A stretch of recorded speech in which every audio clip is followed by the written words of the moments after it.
बिस्मिल्लाहिर्रहमानिर्रहीम, अस्सलाम वालेकुम। प्रोग्राम न्यूज टॉक यशवीन जमाल के साथ मैं हूं आपकी मेजबान महा इकबाल। 26वीं आईनी तरमीम के बाद हुकूमत का 27वीं आईनी तरमीम लाने का शोशा। हुकूमती मुशीर बराए कानून बैरिस्टर अकील के मुताबिक हुकूमत इत्तेहादियों की ख्वाहिश पर 27वीं आईनी तरमीम लाने जा रही है। बैरिस्टर अकील का अपने बयान में कहना था कि हमारी इत्तेहादी जमात MQM ने 26वीं आईनी तरमीम में इस शर्त पर वोट दिया था कि अगली आईनी तरमीम में आइन के आर्टिकल 140A जो कि लोकल बॉडी से मुतल्लिक है, इसमें तरमीम जाएगी। MQM का यह मुतालबा शुरू रोज से है कि जिसके बायस हुकूमत 27वीं तरमीम लाने जा रही है, लेकिन इस तरमीम में मिलिट्री कोड के हवाले से कोई शिक शामिल नहीं होगी। जबकि विफाकी वज़ीर इत्तलात ने 27वीं आईनी तरमीम के हवाले से खबरों को यकसर मुस्तरद कर दिया है। अताउल्लाह तारा ने कहा है कि 27वीं आईनी तरमीम ना तो ज़ेर गौर है और ना ही हुकूमती सतह पर ऐसी कोई बात सामने आई है। ऐसे हालात में किसकी बात सही है और किसकी बात गलत है, किसकी बात काबिल भरोसा है और कौन नाकाबिल भरोसा है, एक ही मामले पर हुकूमती अरकान के मुतज़ाद बयानात हुकूमत में कन्फ्यूजन की वाज़ेह निशानदही करते हैं। इस कन्फ्यूजन की वजह क्या है?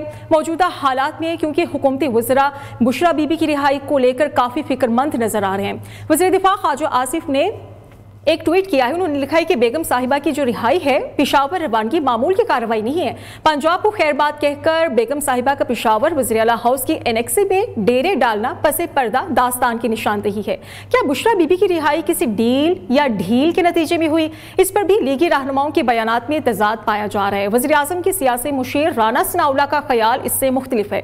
उन्होंने कहा है कि बानी PTI और उनकी हमशीरा ने वाकई ही सही जेल काटी है और इसका अंदाजा उन्हें भी अब हो रहा है। हुकूमत इतनी कंफ्यूजन का शिकार आखिर क्यों है? क्या मौजूदा सूरत हाल हुकूमत की मुट्ठी से रेत की तरह निकल रही है? तो इस तमाम तर सूरत हाल पर बात करने के लिए प्रोग्राम में मुझे ज्वाइन किया है पाकिस्तान तहरीक इंसाफ के MNA हैं, सीनियर रहनुमा हैं राना आतिफ साहब ने। आतिफ साहब, सारी सिचुएशन आपके सामने है। पहले तो 26वीं आईनी तरमीम लाई गई हुकूमत की तरफ से, अभी ये शोर थमा नहीं कि हुकूमत की तरफ से ये अब बातें सामने है कि 27वीं आईनी तरमीम को लाया जाए। इसकी निशानदही कुछ विफाकी वज़रा भी कर चुके हैं। राना सनाउल्लाह की तरफ से इस बात की निशानदही कुछ इशारा किया गया है कि वो आईनी अदालत को भी अब लेकर आएंगे। आपको क्या लगता है कि हुकूमत की तरफ से तरमीम पर तरमीम क्यों लाई जा रही है और अब इस मामले पर 27वीं तरमीम पर PTI की क्या स्ट्रेटेजी होगी? जी, बिस्मिल्लाहिर्रहमानिर्रहीम। देखें, आप जैसे आपने अपने इंट्रो में खुद ही बयान किया कि ये हुकूमत के अंदर खुद ही बहुत ज़्यादा कन्फ्यूजन है जी। तो आधे इनके वज़रा कह रहे हैं कि 27वीं आईनी तरमीम लेके आएंगे, आधे कह रहे हैं कि वो नहीं लेके आएंगे। तो देखें, अभी तो इस पर कोई बात करना कबल अज़ वक्त है। We will cross a bridge when it will come. तो और हमें पता नहीं है कि वो 27वीं यानी तरमीम के अंदर क्या क्या चीज़ें लेके आ रहे हैं। अभी तो सिर्फ ये स्पेकुलेशन की हद तक है।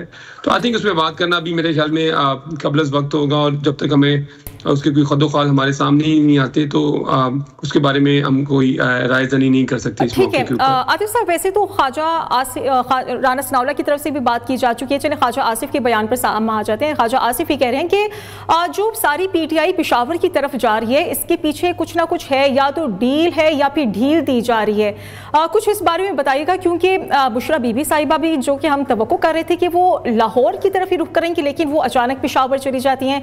अब उनकी तरफ से कहा जा रहा है कि अंदर ही अंदर कुछ खिचड़ी पक रही है और कारकुनान को बेवकूफ बनाया जा रहा है। कुछ क्लैरिफिकेशन, कुछ वजाहत कर दीजिए।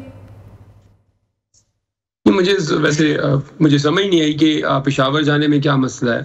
पेशावर भी पाकिस्तान का हिस्सा है। तो मेरा ख्याल है कि ये तो कोई इस बात पे तो मुझे समझ नहीं आई कि पेशावर जाने में क्या एतराज है। वो लाहौर भी आएंगी, इस्लामाबाद भी आएंगी, उनका लाहौर में भी घर है, इस्लामाबाद में भी घर है। तो अभी आप जो मुनासिब समझा होगा, खान साहब की इंस्ट्रक्शन भी यही थी कि वो फिलहाल पेशावर चले जाएं। तो उस पे अमल किया है। और आप जानते हैं कि जो अमूमी हालात हैं तो उसको पेश नजर रख के तो फैसला किया गया होगा। ये कहा जा रहा था कि हो सकता है यहाँ पर कोई गिरफ्तारी का खौफ था और फिर वहां उन्होंने इसलिए रुख किया कि कुछ अहम मीटिंग्स उनकी तरफ से होने जा रही थी। ये किसने कहा है आतिफ साहब? यही खबरें सामने आ रही है। देखिए, ये देखिए बात सुने, ये जो हुकूमती वज़रा हैं, देखें आपने खुद ही अभी कहा था कि एक वजीर एक बात कर रहा है, दूसरा वजीर उसी बात की नफी कर रहा है। तो देखिए, मैं आपको बिल्कुल क्लैरिटी के साथ आपको बात बताऊं। जिस तरह इमरान खान साहब की अहलिया बुशरा बीबी साहिबा ने जेल काटी है, जिस तरह वो इमरान खान साहब के साथ खड़ी रही हैं, उनकी जो प्रेस स्टेटमेंट भी आई है कि वो एक नजरिए के लिए खड़ी हुई है, तो ये किसी भी किस्म की कोई डील नहीं है। ये सिर्फ वो लोग कहते हैं जो खुद इनको पता है कि ये लोग खुद डीलें करके आप जेलों से बाहर आते हैं। देखें, ये तासुर देना, देखिए उनकी जमानत तो अदालत ने की है। अब मुझे ये बताएं कि ये तो एक तरह के अदालत के किरदार को मशकूक बनाने वाली बात है। हालांकि जो जमानत हुई वो तो अदालत ने दी है। अब वो 9-10 माह से वो जेल के अंदर थी, खान साहब 14 माह से जेल में हैं, तकरीबन 15 माह हो चुके हैं। तो किसी किस्म का, खान साहब भी बार बार ये बात कर चुके हैं, हम आइन और कानून की इस मुल्क में हुक्मरानी चाहते हैं। हम जो पुरानी सियासत थी जिसमें डील के जरिए अपने जाती मफादात को देखते हुए और अपनी करप्शन के केसेस को बचाने के लिए डीलें की जाती थी, खान साहब के ऊपर तो खान साहब को कोई सर्टिफिकेट की जरूरत नहीं है किसी के ईमानदारी की। पाकिस्तान के अंदर जितनी पाकिस्तानी कौम उन पे एतमाद करती है, तो वो मैं आपको बात बताना ये चाह रहा हूँ कि ये सरीहन ये जो है एक कानूनी अमल के तहत उनकी जमानत हुई है और आपको पता है कि उनका कितना लंबा ट्रायल हुआ। बिल्कुल, आतिफ साहब यही कह रहे हैं, उन्होंने सही कह रहे हैं आप, उन्होंने जेल भी काटी और फिर पेशावर जाकर राहदारी जमानत भी हासिल कर ली गई। क्यों ये इतना खौफ में मुब्तला है? क्योंकि आप लोग तो एक मिसाल बनना चाहेंगे। आपकी तरफ से कहा जा रहा था कि हम कारकुनान के लिए मिसाल बनेंगे, हम गिरफ्तारियों से डरते नहीं, इनकिलाब लेकर आएंगे। तो मेरा ख्याल है कि हमारी पार्टी में जितने लोगों ने गिरफ्तारियां दी हैं, जिस तरह की, देखिए हर पार्टी की अपनी एक हिकमत अमली होती है, ठीक है, और वो उस पार्टी उस हिकमत अमली के तहत ही मूव करती है। सिचुएशन के हिसाब से जो आपकी स्ट्रेटेजी होती है वो इवॉल्व करती है, ये कोई फिक्स स्ट्रेटेजी नहीं होती। तो जहां आप देखते हैं, जहां पे हमारे लोगों ने अब सिचुएशन के मुताबिक पीटीआई की क्या स्ट्रेटेजी है, क्योंकि हुकूमती वज़रा की तरफ से बयान दिया जा रहा है कि आखिर ऐसे क्या वजह बनी कि बुशरा बीबी पेशावर चली गई और वहां पर मिल बैठकर अब कुछ ऐसी मीटिंग हो रही हैं? नहीं जी, मेरा ख्याल है, देखिए अगर बार बार अगर मुझसे ये पूछेंगे हुकूमती वज़रा कह रहे हैं, हुकूमती वज़रा तो दिन रात एक खास किस्म का प्रोपेगेंडा करते हैं। तो प्रोपेगेंडे का जवाब हर बार मैंने आपको कैटेगोरिकली बता दिया कि जो उनकी जमानत हुई है वो सरीहन वो बिल्कुल कानून के तहत हुई है। और कोई अब ये सिर्फ ये तासुर देने के लिए, लोगों को डाइवर्ट करने के लिए, मैंने आपको पहले भी कह दिया कि डील तो वो लोग करते हैं जिन्होंने कोई करप्शन की हो। जिन्होंने करप्शन ना की हो, जिन्होंने जो मुल्क में आइन और कानून की हुक्मरानी चाहते हो, तो वो क्यों डील करेंगे? हमारी डील तो सिर्फ इसी चीज के लिए है कि मुल्क में आइन और कानून, हम तो सिर्फ यही चीज चाहते हैं, हमारे लिए और हमारे कोई मुतालबात नहीं है। तो आतिफ साहब, वैसे काफ़ी कुछ ऐसे वज़रा हैं विफाक की तरफ से जो इस बात की निशानदही कर चुकी हैं कि 27वीं आईनी तरमीम हम लेकर आएंगे, और बैरिस्टर अकील मलिक भी कह चुके हैं, राना सनाउल्लाह साहब भी कह चुके हैं। वैसे 26वीं आईनी तरमीम को भी आप काफ़ी हद तक आपकी तरफ से कोशिश थी कि वो हम ना लाने दें, लेकिन बिलाखिर वो पास भी हो गई। अब क्या आपकी तरफ से रास्ता अपनाया जाएगा? मज़ीद बंदे टूटने से बचाएंगे? स्ट्रेटेजी क्या होगी? मैंने आपको पहले बता दिया कि जब देखें, अब ये हुकूमती वज़रा खुद कंफ्यूजन का शिकार हैं। आधे हुकूमती वज़रा कह रहे हैं कि कोई 27वीं आईनी तरमीम नहीं है, उसके कोई खदो खाल नहीं है। तो जब वो कुछ चीज आएगी तो फिर उसके ऊपर कमेंट किया जा सकता है। अभी तो ये सिर्फ एक सिर्फ स्पेकुलेशन है, अभी सिर्फ तो ये एक मुबालगा रही है कि शायद आए शायद ना आए। तो मेरा ख्याल में अभी तो इसके ऊपर कमेंट करना है बिल्कुल कब्ल वक्त है। ठीक है। तो आतिफ साहब, अब पहले यही बातें होती रही थी कि हम 26वीं आईनी तरामीम को भी पास नहीं होने देंगे, लेकिन फिर आखिरकार ये मामला भी हो गया, 26वीं आईनी तरामीम आ भी गई, आपकी तरफ से बड़ा टफ टाइम देने की कोशिश की गई, लेकिन बिलाखिर कामयाबी तो मिल गई हुकूमत को। अब कहीं ये ना हो कि अभी भी 27वीं आईनी तरामीम हो, आईनी अदालत की तरफ जो इशारे किए जा रहे हैं, आईनी अदालत भी बन जाए और फिर आपको नाकामी का सामना रहे। देखें, पार्लियामान के अंदर, देखें पार्लियामेंट्री डेमोक्रेसी के अंदर हम सिर्फ कोशिश कर सकते हैं। हम बार बार कह चुके हैं कि ये इस असेंबली का मैंडेट नहीं है, क्योंकि ये फॉर्म 47 की असेंबली है। हम एक आईनी, कानूनी और एक पार्लियामेंट्री जद्दोजहद कर रहे हैं, तो उसके अंदर हम सिर्फ कोशिश कर सकते हैं। देखें, जो नंबर्स हैं, जिस तरह की भी असेंबली बनाई गई है फॉर्म 47 की, जो नंबर्स हैं वो हमारे पास नहीं है। हमने पूरी कोशिश की कि हम अपने जो मौलाना फजल रहमान साहब को भी इस इशू पर ऑन बोर्ड लें, और हमने पूरी कोशिश की। तो हम देखें, हम जो हुकूमती इत्तेहाद है उनके पास नंबर अगर उन्होंने पूरे किए तो हम उसको कैसे रोक सकते थे? पार्लियामेंट्री डेमोक्रेसी में तो कोई हम जोरे बाजू तो नहीं रोक सकते, हम तो सिर्फ अपनी नंबर्स के ऊपर ही रोक सकते थे। हमने इसकी पूरी कोशिश की और हमारे लोगों ने इसको पूरा रेजिस्ट किया। पार्लिमानी तौर पे, जमहूरी तौर पे और आईनी तौर पे, और यही हम एक पार्लियामेंट्री डेमोक्रेसी में अब यही कर सकते हैं। और हम बार बार ये कहते हैं कि देखें कि जो 26वीं आईनी तरमीम लेके आई गई, ये और मौलाना फजल रहमान ने भी ये कहा था, हमारी पार्टी का ये मौकफ था कि देखें ये इस असेंबली का मैंडेट नहीं है। और देखें इसके बाद ये पाकिस्तान की लीगल फ्रेटर्निटी के ऊपर ये पूरा इस पे कंसेंसस है कि इसके तहत जुडिशरी को एग्जीक्यूटिव के ताबे किया जा रहा है कि जाने की कोशिश है ये। तो हम तो बार ये बात कह चुके हैं कि पाकिस्तान के अंदर हम आज़ाद अदलिया चाहते हैं, हम आइन और कानून की हुक्मरानी चाहते हैं, और हमने अपनी पूरी कोशिश की, और हमारी पार्टी के तकरीबन 99% लोग हमारे साथ, इमरान खान के साथ खड़े रहे। तो मेरे ख्याल में तो हमने तो पूरा इसका जो भी कर सकते थे, जिस तरह के हमने इसका पूरा मुकाबला किया इसका। तो लेकिन आतिफ साहब, बड़ी हैरत की बात, बिल्कुल हैरत की बात ये है ना कि हुकूमत तो जीत गई, हुकूमत ने आपके बंदे भी तोड़ दिए। ऐसा क्यों है? पीटीआई के अरकान क्यों टूट जाते हैं इतनी आसानी से? वैसे तो बड़े बड़े दावे किए गए थे कि हुकूमत की कुछ अरकान हैं जो हमारी साइड लेंगे, हमारी हिमायत में आएंगे, लेकिन सिचुएशन इसके बरक्स थी। खैर, अब क्या लगता है कि अपने बंदों को आप टूटने से बचा पाएंगे? इनकलाब ऐसे तो नहीं आएगा ना, इतने कमजोर अरकान से जो पैसा दे के बिक जाए? मेरे ख्याल पहले आपको सवाल करना चाहिए, जिन्होंने पहले भी सिंध हाउस के अंदर मंडी लगी थी, जिन्होंने पैसा लगाया, पहले तो आपको ये क्वेश्चन करना चाहिए। जो और जिन लोगों ने लिया हमने उनको पार्टी से फारिग कर दिया, ठीक है ना। तो ये कोई हम पार्टी के ऊपर तो ये पार्टी यही कर सकती थी, लेकिन मैं बार बार कह रहा हूँ हमारे 99% लोग पार्टी के साथ खड़े रहे।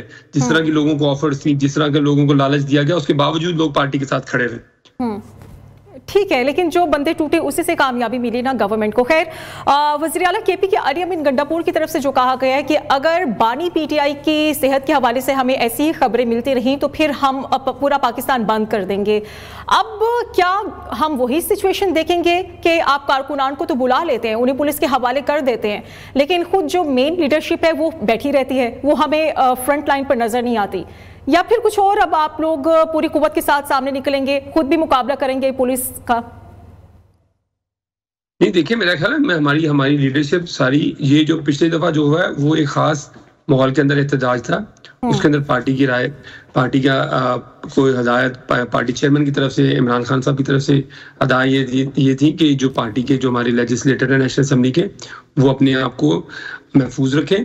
अदरवाइज अलीमीन गंडापुर ने इसको लीड किया। पहले भी जितने भी जलसे होते हैं, जितने भी हमारे एहतजाज होते हैं, हमारी पार्टी के सारे लोग उसको फ्रंट से लीड करते हैं। तो मेरा नहीं ख्याल ऐसी कि जो आप बात कह रही कि इसमें कोई सच्चाई है। हर मौके के हिसाब से पार्टी ऐसा नहीं है। आपके अपने लोग भी कह चुके हैं कि ठीक है, हम मानते हैं इस चीज़ को। बुशरा बीबी इस बात की कर चुके हैं, गवाही दे चुके हैं कि लोग बाहर नहीं निकलते। हो सकता है इनका अपना इरादा नहीं है कि बानी पीटीआई को बाहर निकालने के लिए आप लोग खुद भी मुखलिस नहीं है। ये बातें आपकी बुशरा बीबी भी कर चुकी हैं। मेरा ख्याल है जो आप बात करिए, मैंने तो ऐसी बात कोई नहीं सुनी, ना ऐसी कोई बात है। चलें ठीक है, फिर आप यही बता दें कि अब जो अली अमीन गंडापुर आ रहे हैं सड़कों पर, क्या आपकी स्ट्रेटेजी होगी? पूरे मुल्क को बंद करने जा रहे हैं? क्योंकि बानी पीटीआई की तबीयत को लेकर अगर आप ये कह रहे हैं कि उनकी तबीयत ठीक नहीं है, तो फिर ये रास्ता भी तो नहीं ठीक, क्या पूरा मुल्क ही बंद कर दें? मुझे देखिए मुझे आपकी क्वेश्चंस की ऑनेस्टली स्पीकिंग, अब आपको मैंने एक बात की, देखें उन्होंने बात की एहतजाज जमहूरियत का बुनियादी हक है, और हम इमरान खान साहब की सेहत को लेके हमारी पार्टी के अंदर एक बड़ी तशवीश पाई जाती है। देखें वो इस टाइम उनको जिस तरह पहले उनको 2-3 हफ्ते उनको सॉलिटरी कंफाइनमेंट के अंदर रखा गया, उनको एक सब स्टैंडर्ड फूड दिया गया, तो क्या हम समझते एक सबसे बड़ी मुल्क की सियासी जमात और जो फॉर्मर प्राइम मिनिस्टर हैं उनके साथ ये ट्रीटमेंट है, तो ये किसी तरह से ये जस्टिफाइबल ट्रीटमेंट है? तो अगर हमारे पास अब क्या करें, अगर हमें ये हो कि अगर हमें कहीं से रिलीफ नहीं मिल रहा, तो जमहूरियत के अंदर एहतजाज आपका फिर आखिरी हक होता है। तो मुझे ये समझ नहीं आ रही कि एहतजाज से क्या इतना आप क्यों कह रही कि जी हम एहतजाज करेंगे, तो हम एहतजाज करेंगे अगर हमें लगे कि हमारी जो देखिए ना, बात ये आ रही है कि अगर आप ये एहतजाज की धमकी लगाकर ये कहेंगे कि हम बानी पीटीआई को रिहा करा देंगे, हमें कोई रोक नहीं सकता, तो फिर ये बात गलत है ना। फिर यही आवाजें उठ रही हैं कि आप लोग कानूनी रास्ता इख्तियार करें, ना कि सड़क पर आकर। जमहूरियत के अंदर जहाँ पे जमहूरियत होती है वहां पे ये होता है कि लोग अपने आईनी हकूक के हसूल के लिए लोग एहतजाज करते हैं। तो मुझे आपकी सिर्फ इस बात से समझ बिल्कुल नहीं आ एहतजाज करते हैं जमहूरियत का हमें अंदाजा है, लेकिन ये बिल्कुल आप ठीक कह रहे हैं, मैं इस बजा आप फरमा रहे हैं, लेकिन बात यह है ना कि आप फिर धमकियां क्यों लगाते हैं कि अगर हम बानी पीटीआई को 15 दिन में रिहा नहीं कराएंगे तो मेरा नाम बदल दिया जाए। हम इस चीज की बात कर रहे हैं, आप इनकलाब की तरफ आ रहे हैं, लेकिन इस तरह दावे करके फिर आप वापस चले जाएं। देखिए पॉलिटिकल, देखिए बात सुनिए, पॉलिटिक्स के अंदर आपने, अगर आप दुनिया की पॉलिटिक्स को देखें, पॉलिटिक्स के अंदर आप स्टेटमेंट्स देते हैं, आप क्लेम करते हैं और आप उनको अचीव करने की कोशिश करते हैं, तो उसमें कई दफा आपको कामयाबी होती है, कई दफा नाकामी होती है, लेकिन वो कोई ये इतना कोई नहीं कि इसके ऊपर पूरा हम प्रोग्राम कर दें कि उन्होंने एक स्टेटमेंट दी थी चीफ मिनिस्टर के पी अली गंडापुर साहब ने, तो वैसे नहीं हो सका, वैसे नहीं हो सका, तो वो आप पूरी कोशिश करते हैं और हमारी पूरी कोशिश है खान साहब जल्द से जल्द जो उनके ऊपर जो जाली मुकदमात हैं उनका खात्मा, और खान साहब जल्द से जल्द बाहर आए, और इसके लिए हम एहतजाज भी करते हैं, हम अपनी आवाज भी बुलंद करते हैं, पार्लियामेंट के अंदर, पार्लियामेंट के बाहर भी। अच्छा, तो चले ठीक है, हुकूमत की तरफ से जो स्टांस सामने आते हैं वो कहते हैं कि आप लोग उस वक्त एहतजाज करते हैं जब मुल्क की मईशत दुरुस्त की तरफ गामजन हो जाती है, जब भी कोई अहम प्रेस कॉन्फ्रेंसेस बाहर की डेलीगेशंस पाकिस्तान आते हैं तब आप एहतजाज की कॉल दे देते हैं।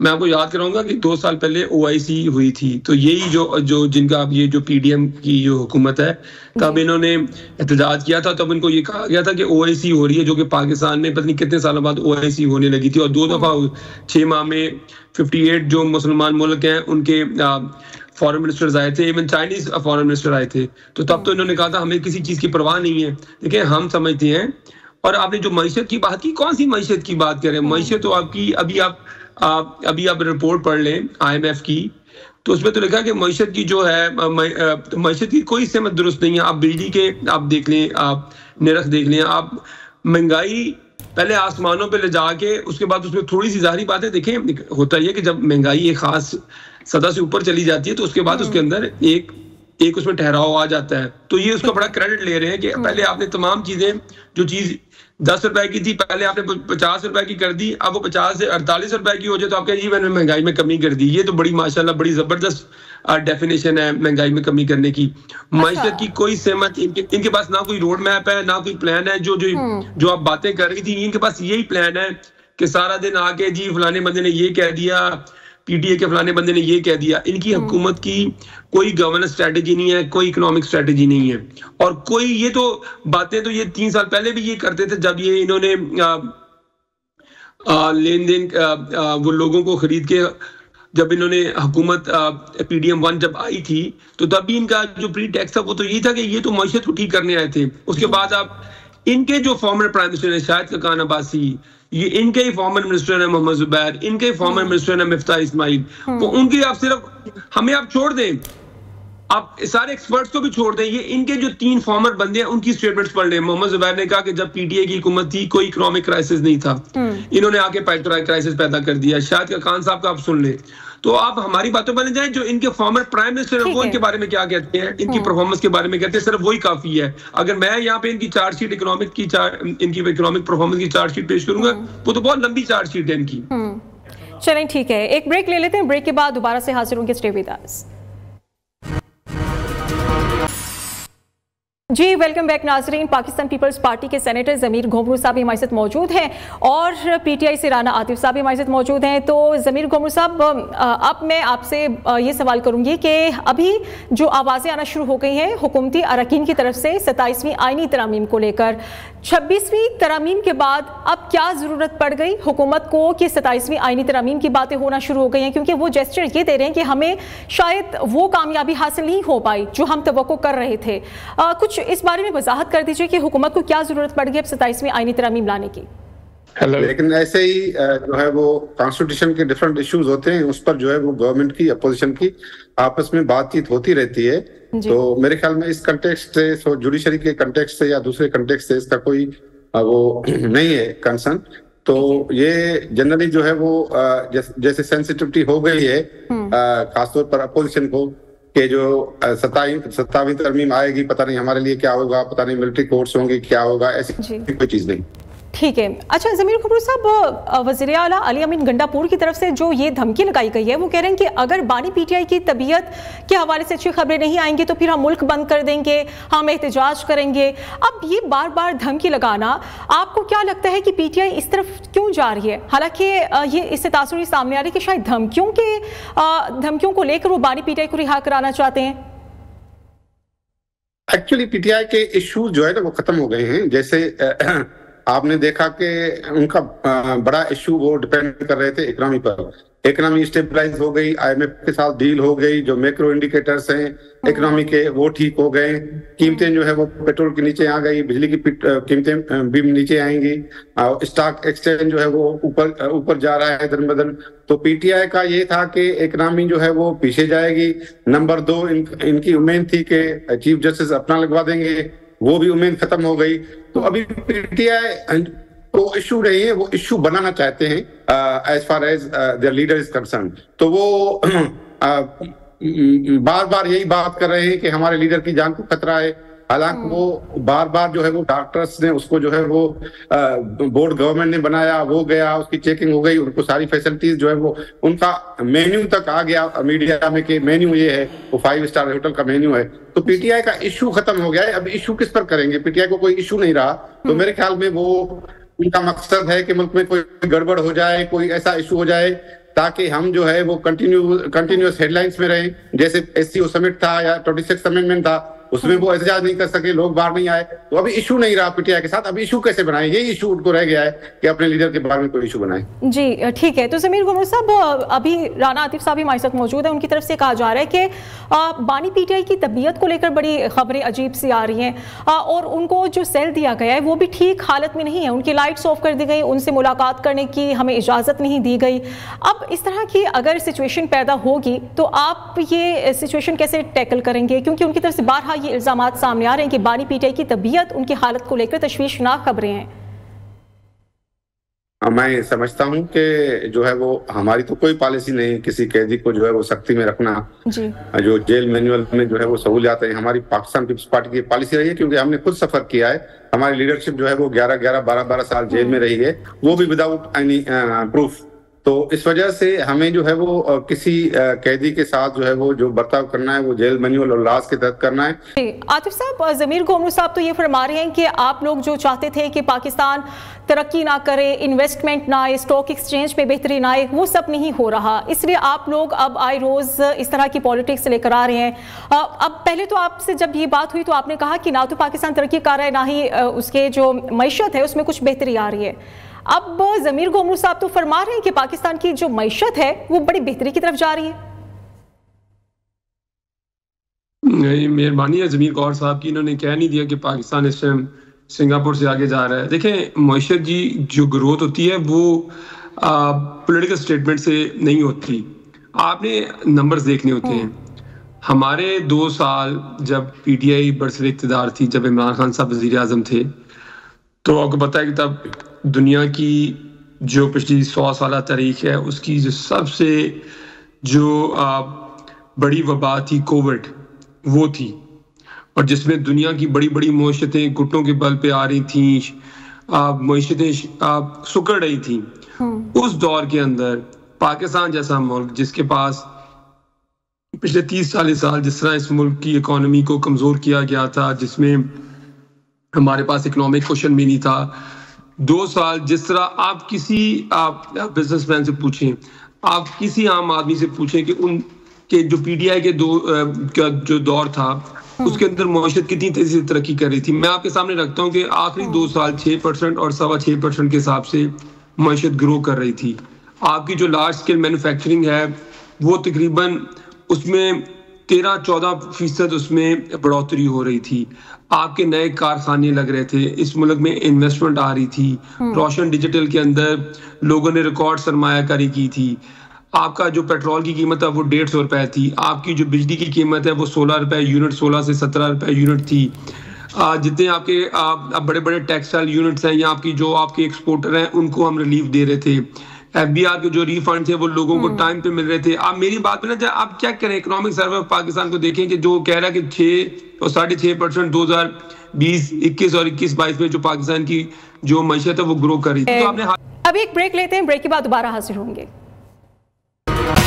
जी वेलकम बैक। जमीर घोमरू साहब, राना आतिफ साहब ये कह रहे हैं कि आपने रटी रटाई बातें बस सीख ली हैं और वही आकर आप टेलीविजन पर बयानबाजी कर देते हैं। महंगाई तो फिर हुई है अगर वो ये इतने अदाद-ओ-शुमार बता रहे हैं। अच्छा, क्या ही ये अच्छी बात होती कि पाकिस्तान पीपल्स पार्टी भी गवर्नमेंट का हिस्सा बनती और फिर सारे मसाइल हल करती?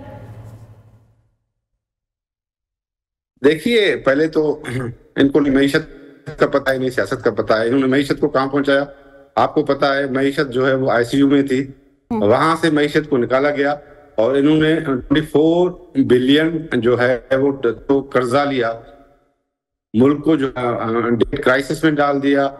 उसके बाद ग्रोथ है जो 6% कहां थी ग्रोथ, ये तो नेगेटिव ग्रोथ तक पाकिस्तान पहुंचा था। 2019 में नेगेटिव ग्रोथ थी। आप फिगर्स देख लें, इनकी जो रिकवरी थी FBR वो मायूसकुन थी। ये इन्होंने पाकिस्तान को हर शोबे में इतना पीछे ले गए और रिमिटेंसेस अभी उससे ज्यादा आ रही है। और फॉरेन डायरेक्ट इन्वेस्टमेंट की बात करें, इनको 50 लाख घर बनाने दे, वो कुछ नहीं बनाया। जो भी आवाम के साथ झूठे वायदे किए, क्योंकि इनको लाया गया था 2018 में, आपको पता है, और इन्होंने बड़े पैमाने पर धांधली करके वो उनको किया गया था। तो इन्होंने मुल्क के साथ जो हशर किया, उसके बाद जो है वो इनको बनती नहीं। बाद में जो इन्होंने फॉल्स नैरेटिव जो बनाया कि हम एस्टेब्लिशमेंट के खिलाफ हैं, ये एस्टेब्लिशमेंट के खिलाफ नहीं, एस्टेब्लिशमेंट से बनना चाहते हैं, लेकिन वो बन नहीं रही। तो मेरे ख्याल में जो पाकिस्तान को जो है वो मौजूदा जो इन्होंने माशी जो है वो ICU में जाकर जो रखा था, उससे पाकिस्तान वापस आ गया है। और IMF खुद कर रहा है, खुद कह रहा है, वर्ल्ड खुद कह रही है, और इंडिपेंडेंट जो भी इकोनॉमिस्ट हैं वो कह रहे हैं कि पाकिस्तान जो है अभी ग्रो कर रहा है। अभी पाकिस्तान जो ICU में डाला था उससे निकल रहा है। तो रऊफ हसन साहब ये बात कर चुके हैं कि PTI के एस्टेब्लिशमेंट से अच्छे एस्टेब्लिश्ड बातें हो रही हैं, दोबारा से ताल्लुकात हो रहे हैं। फिर PTI की तरफ से बातें भी आ रही हैं कि बानी PTI नवंबर तक रिहा हो जाएंगे। राना आतिफ साहब, कैसे रिहाई होगी बानी PTI की? क्योंकि आपकी तरफ से बातें की जा रही है, क्योंकि ये पिछले 6 महीनों से ही बातें हो रही है तबातुर से कि बानी PTI आने वाले महीने में रिहा हो जाएंगे। अब ऐसा क्या करने जा रहे हैं कि इतनी बड़ी खुशखबरी आप सुना रहे हैं आवाम को? अच्छा, पहले तो ये जो जमीर साहब बात अभी कर रहे थे, मैं इनको इनकी जरा इनकी बेहतर इनको बता दूं कि जितने कर्जे, ये स्टेट बैंक की ना एक वेबसाइट है, उस पर जाके जरा चेक कर लीजिए, जितने कर्जे PDM की हुकूमत ने 16 माह में लिए, उतने कर्जे हमने पिछले 4 साल में हमने नहीं लिए थे। और आपको पता है कि ये हुकूमत इस वक्त रोज का 71 अरब रुपया 71 बिलियन पाक रुपीस का कर्जा ले रही है, जो कि पाकिस्तान की तारीख में एक रिकॉर्ड है। तो एक तो मैं इनको ये बात बता दूं, और ये जो IMF वर्ल्ड बैंक की कौन सी रिपोर्ट इन्होंने पढ़ ली है जिसमें वो कह रहे हैं कि मईशत बड़ी वो बेहतर हो रही है। तो इसलिए तो पहली बात हो कि आप इस तरफ जो मईशत का जो इन्होंने 40-50 साल में, और ये इन्होंने 2019 की बात की कि हमारे दौर में नेगेटिव ग्रोथ थी। तो मैं इनको ये बताऊं, जिस साल हम पहले साल हम आए हैं तो 20 अरब डॉलर का करंट अकाउंट डेफिसिट था, जो कि पाकिस्तान की तारीख के अंदर नहीं था। जो आप सुन ले जरा, हौसले से सुन ले। और जो हमारे दौर में रेमिटेंस डबल हुई। एक्सपोर्ट जो नूनी की हुकूमत थी 13 से लेकर 18 तक, उसमें $500 मिलियन एक्सपोर्ट कम हुई थी। और जब ये इनको 16 माह का टाइम मिला, इन्होंने एक्सपोर्ट $4 बिलियन कम कर दी। ये भी रिकॉर्ड है। तो ये मेरा ख्याल है कि अगर आपको मईशत का किसी को ना पता हो तो हमें उस पर बात ज्यादा नहीं करनी चाहिए, क्योंकि जो फैक्ट्स है ना वो लोगों को रटी रटाई बातें करने से, ये 40-50 साल लोगों को एक जाली नारे के ऊपर लोगों को लगाया गया। इसी वजह से मैं बार बार कह रहा हूं। आतिफ साहब, आपने ठीक है बड़े अच्छे आदाद-ओ-शुमार बता दिए हैं कि गुज़श्ता दौरे हुकूमत में पाकिस्तान की मईशत कैसे रही। जमीर घोमरू साहब भी बड़े बड़े दावे कर रहे हैं। खैर, आप ये बता दें कि बानी PTI की, मैं तो आपको फैक्ट्स बता रहा हूं, दावा ठीक है, बानी PTI की रिहाई मुस्तकबिल के बारे में किया जाता है। बानी PTI की रिहाई के बारे में मैंने जमीर घोमरू साहब की बात की है कि वो दावे कर रहे हैं। राना आतिफ साहब, बात सुन लीजिए, नहीं है, तसल्ली से बात सुन लीजिए। मैं जमीर घोमरू साहब की बात कर रही हूँ। तो मैं तो कह रहा हूँ वो तो माजी के बारे में हकायक होते हैं, वो हकायक बयान किए जाते हैं, वो वेरीफाई किए जा सकते हैं। अगर मैं आपने शायद मेरी बात सही से सुनी, मैं आपको ये कह रही हूँ कि आपकी तरफ से दादो-शुमार सामने आ गए। जमीर घोमरू साहब की तरफ से दावे किए जा रहे हैं कि आने वाले दिनों में पाकिस्तान की मईशत बहुत बेहतर होने जा रही है। क्लियर? चले अब आप ये बता दें, ठीक है, अब आप ये बता दें कि बानी पीटीआई की रिहाई के बारे में जो खबरें आ रही हैं, ऐसे कौन से हालात बानी पीटीआई की रिहाई पर आ जाए? हम अवाम ये सुनना चाह रहे हैं कि ऐसे कौन से हालात अब पैदा हो रहे हैं जो बानी पीटीआई आने वाले महीने में, बल्कि नवंबर की बात हो रही है ना, आपकी तरफ से रिहाई मिलेगी उन्हें इंशाअल्लाह ताला जी? इमरान खान साहब बाहर आएंगे, ये बड़े परेशान हैं, ये बड़े घबरा रहे हैं, तो कोई बात नहीं, इंशाल्लाह खान साहब बाहर आएंगे, नवंबर के अंदर ही इंशाल्लाह बाहर आएंगे। इंशाल्लाह कैसे आएंगे बाहर जी? ठीक है, बाहर कैसे आएंगे? क्योंकि गवर्नमेंट की तरफ से जमीर गमूर साहब कैसे बाहर आ रहे हैं बानी पीटीआई? क्योंकि यकीन है कि हमें अदालतों से रिलीफ मिलेगा। ठीक है, अदालतों से रिलीफ लेने जा रहे हैं जमीर गमूर साहब, बानी पीटीआई, तो कोई और इसके अलावा मुझे तरीका तो आपको बता दें अदालतों की। हम तो मैंने पहले भी आपको बार-बार इतनी रेपिटेशन हो गई है, मैं आपको बार-बार कहता हूं तो कहते हैं कि अगर खान साहब ने कोई डील करनी है, राना आदिल साहब खबरें तो यही है ना, जराए तो यही कहा जा रहा है जराए की तरफ से कि कोई अंदर से डील हो रही है। नहीं जी, मैं आपको बार बार कह चुका ऐसी कोई बात नहीं है। मेरे ख्याल में चलिए ठीक है जमीर गमूर साहब से, ठीक है आप कह चुके हैं जमीर, आप जो मर्जी बात कोट कर दें, वो सबसे आसान तरीका है कि आप कहते हैं जी खबर है, वो क्या अफसोस क्या जी जराए हैं, ये मुझे आज तक समझ नहीं है जराए क्या होती है। ठीक है, जराए गवर्नमेंट की जराए ही बता रहे हैं ना। जमीर गमूर साहब आप बता दें कि बानी पीटीआई की जो रिहाई की बातें हो रही हैं, ऐसे कुछ हालात आपको लग रहे हैं कि बानी पीटीआई नवंबर में रिहा होने जा रहे हैं? भाई आज रिहा हो जाए, हमें तो कोई एतराज नहीं है, बिल्कुल बानी पीटीआई आज रिहा हो जाए, लेकिन उनके खिलाफ केसेस हैं, वो कैसे रिहा होंगे? ऐसे रिहा होंगे जैसे जो है वो जैसे डील की जो है वो खबरें जो है वो बाजार में हैं, गर्म हैं, कि जैसे बुशरा बीबी जो है वो आजाद हुई है। तो मेरे ख्याल में ये शुरू से ही यही सियासत है इनकी सियासत ट्रांसफर पोस्टिंग पर है। कभी कहते हैं अपना चीफ जस्टिस लग जाए, अपना चीफ ऑफ आर्मी स्टाफ लग जाए, अपना डीजी ISI लग जाए, अपना चीफ इलेक्शन कमिश्नर लग जाए। इनकी आवाम के साथ इनका कोई रास्ता नहीं, आवाम के थ्रू ये आए थे।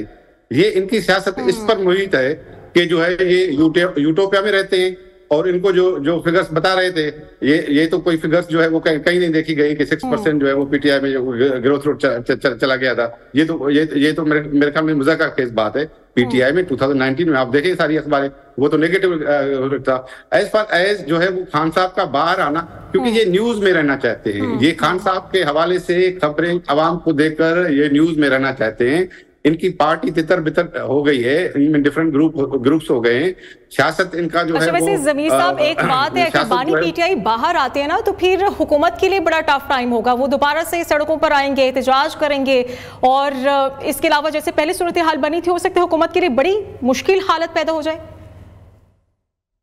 मेरे ख्याल में कौन सा एहतजाज उन्होंने सक्सेसफुल कौन सा एहतजाज किया है? अभी रिसेंटली जो है उन्होंने एहतजाज किया, केपी से लोग आए, पंजाब में आए, वो दाखिल हुए, उन्होंने जो है बानी पीटीआई की जी बानी पीटीआई की बात कर रहे हैं, उनकी सदारत में अगर हुआ, मेरे ख्याल में कोई गवर्नमेंट को कोई थ्रेट नहीं है। अभी जो है वो गवर्नमेंट स्टेबल हो गई है, और उसमें जो है वो जो इकोनॉमिक जो क्राइसिस था पाकिस्तान से, वो पाकिस्तान बाहर निकल के आया है। ये जो गवर्नमेंट स्टेबल हो रही है, इकोनॉमिक इंडिकेटर्स बेहतर आ रहे हैं, सब लोगों को पता है, तो ये परेशान है। इस वजह से ये बातें कर रही है कि बानी पीटीआई बाहर आएगा तो पता नहीं क्या इंकलाब आ जाएगा, पता नहीं कोई जो है वो तहरीक चलेगी गवर्नमेंट के खिलाफ। गवर्नमेंट के खिलाफ कोई तहरीक नहीं चलने वाली। बानी पीटीआई बाहर आए या अंदर रहे, उसे कोई फर्क नहीं पड़ेगा, और ये अवाम इनको समझ गए हैं। और इनकी जो डिवीजन की पॉलिटिक्स है वो आपने देखी कि केपी के चीफ मिनिस्टर की क्या पॉलिटिक्स है। वो आते हैं, एहतजाज की धमकी देते हैं, फिर वापस चले जाते हैं, फिर कुछ उनके मुतालबात पूरे होते हैं, वापस चले जाते हैं। इस तरह से इनको चलना है, और इनको पॉलिटिक्स यही करनी है, डिवीजन की, हेट की, और वो इनको यूटोपिया में रहना है। इनको मुल्क की बेहतरी के लिए कुछ भी नहीं करना है। जैसे ACO कॉन्फ्रेंस के दौरान इन्होंने प्रोटेस्ट की कॉल दी, उसके बाद 26 अमेंडमेंट पर इन्होंने प्रोटेस्ट की कॉल दी। लोग नहीं आए, लोग नहीं निकले, लोग इनको अभी सीरियस नहीं लेते, क्योंकि मुल्क में जो है वो डिफरेंट पैरामीटर्स हो गए हैं इकोनॉमी की, सियासत के। तो अभी ये इनकी ये कोशिश है कि न्यूज में कैसे रहना है। अभी बानी पीटीआई की बात करनी है, उसके लाइफ थ्रेट है, तो न्यूज जमीर गमूर साहब ये कह रहे हैं कि आप लोगों का बस यही है टारगेट के न्यूज में इन कैसे रहना है। बड़ी बड़ी बातें की जा रही हैं, बानी पीटीआई नहीं रिहा हो रहे। आपका सवाल क्या है? मैं जमीर साहब की बात का जवाब तो नहीं अब आभार बातें दूंगा, आपका सवाल अपना करें काइंडली प्लीज। ठीक है, तो आप बता दीजिए, क्योंकि गवर्नमेंट तो ये कह रही है कि अभी बानी पीटीआई की तरफ से ये आपकी तरफ से कहा जा रहा है कि बानी पीटीआई रिहा होगी, तो जमीर साहब कह रहे हैं कि हुकूमत अभी स्टेबल है। तो इन दो बातों का वैसे लॉजिकली आपस में क्या ताल्लुक है? हम खान साहब की रिहाई का और हुकूमत की स्टेबिलिटी का आपस में मुझे तो कोई क्या लिंक है? मुझे तो उसकी क्वेश्चन की समझ नहीं आतिफ साहब, ज़मीर साहब ये कह रहे हैं कि जो आपकी तरफ से ठंडे एहतजाज किए जा रहे हैं उससे हुकूमत को कोई खतरा नहीं है, इस बात को मानते हैं आप? चलें, ये ज़मीर साहब अगर ये समझते हैं तो ये समझी जाए, समझने पे तो सोचने पे तो पाबंदी नहीं है। जी ठीक है, चले सही है, लेकिन ये समझ से भी बाहर है कि जब एहतजाज की कॉल दी जाती है, अली अमीन गंडापुर साहब मंजर आम से गायब हो जाते हैं और कारकुनान को पुलिस के हवाले करके पता नहीं कौन कौन सी वो रात में बारिश में भीगते रहे, ये सारी सूरत हाल से तो हम हैरान होते हैं कि आखिर जब एहतजाज की कॉल दे दी जाती है तो फिर आपकी मेन लीडरशिप कहाँ चली जाती है, स्ट्रेटेजी क्या होती है? सिर्फ एहतजाज की कॉल देकर अवाम को पुलिस के हवाले करना, यही आपकी स्ट्रेटेजी है? प्रोग्राम का वक्त खत्म हो गया, मुझे इजाज़त दीजिए, अल्लाह हाफिज़।